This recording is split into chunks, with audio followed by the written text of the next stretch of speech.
वंदे मातरम। नमस्कार, जय श्री राम। समझ में नहीं आ रहा है कि कानून में ऐसी कौन सी खामियां रह जाती हैं जो 75 साल के बाद में भी पकड़ में नहीं आ रही है।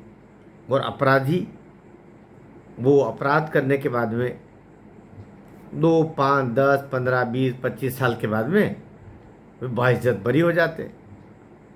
मुंबई का इतना बड़ा कांड हुआ, 190 उसमें लोग मारे गए, निर्दोष लोग मारे गए।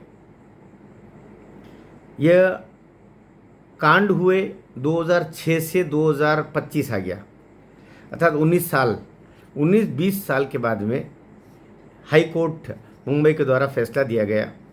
और जो विशेष कोर्ट ने जिसने 2015 में जो फैसला दिया था, उस फैसलों को पलट देते हैं।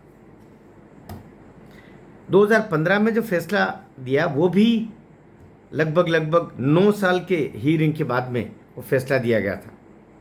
9 साल के बाद में इसमें 12 जो अभियुक्त थे उनको दोषी करार दिया, और उसमें जब 5 को फांसी की सज़ा और 7 को उम्र कैद दी। ये 7, 5, 12। अब देखिएगा, कानून की खामी की तरफ हम चर्चा कर रहे हैं। 2015 में विशेष अदालत ने जो फैसला दिया उसका इम्प्लीमेंटेशन अगले 10 साल में नहीं हो पाया। विशेष न्यायालय द्वारा जो उन 190 जो रेल यात्रियों, जो लोकल ट्रेन्स में 2006 में जो कांड किया गया था, आतंकवादी घटना के द्वारा बम फोड़े गए थे प्रेशर कुकर से, उनको जो ऐसी फर्स्ट क्लास और ऐसे खास जगहों पर लगा करके और उनको डब्बों को उड़ा दिया था, और 190 लोग मारे गए। आश्चर्य ये कि उसमें जितने जो सबूत रखे गए, जो गवाह रखे गए, जो परिस्थितिजन्य साक्ष्य मिले, इन सब को मिलाते हुए विशेष न्यायालय ने ये सजाएं इन 12 लोगों को दी। सबूतों के आधार पर, तथ्यों के आधार पर, प्रमाणों के आधार पर, गवाहों के आधार पर। गवाह भी उसमें शामिल थे। लेकिन ये होने के बाद में पूरे 10 साल निकाल दिए। जिसको फांसी होना है उसको 10 साल तक आप प्रतीक्षा में रखोगे कि फांसी देना है? कैसे? कानून में कहाँ बारीकियाँ इतनी हैं, कहाँ कितनी खामियां शेष रह गई है। और 2025 में फिर एक नया किस्म का षड्यंत्र सामने आया, जिसके तहत क्या हुआ? ये हुआ कि वो जो 12 अभियुक्त थे, 12 के 12 बाइज्जत बरी कर दिए गए। अर्थात ये जो मुंबई में 2006 में आतंकवादी घटना में रेलवे में ये जो मारे गए थे, पूरा कांड हुआ, ये किसका था? किसी ने नहीं किया क्या हो रहा है ये? दूसरी बात, वो 10 साल से क्या कर रहे थे? महाराष्ट्र सरकार क्या कर रही थी? उस महाराष्ट्र सरकार बीच में बीजेपी की सरकार भी रही, एनडीए की सरकार भी रही, उद्धव जी की सरकार रही। ओए होए होए होए, उद्धव जी की सरकार थी ना भाई बीच में तो। हाँ, तो ये सब सरकारें रही, और सरकारें में सरक यार करते हुए सरकाते गए आगे, और ये स्थितियाँ यहाँ तक बनी।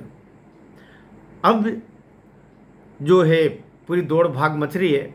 देवेंद्र फडणवीस सरकार कह रही कि हम सुप्रीम कोर्ट जाएंगे। उधर हाई कोर्ट ने कह दिया कि भाई तुरंत इनको रिहा करो। रिहा करते ही यहाँ रुकेंगे?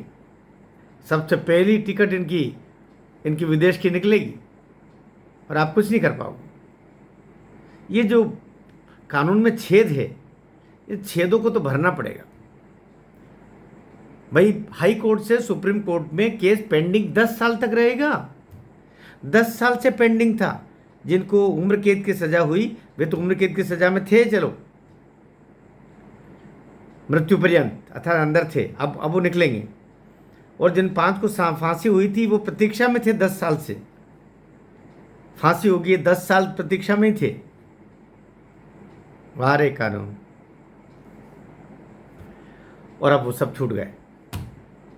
कांड किसने किया पता नहीं।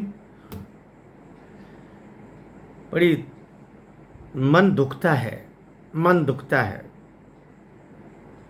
जब कानून परास्त होता है तो आम नागरिक परास्त होता है।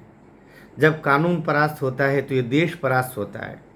जब कानून परास्त होता है तो देश का लोकतंत्र परास्त होता है।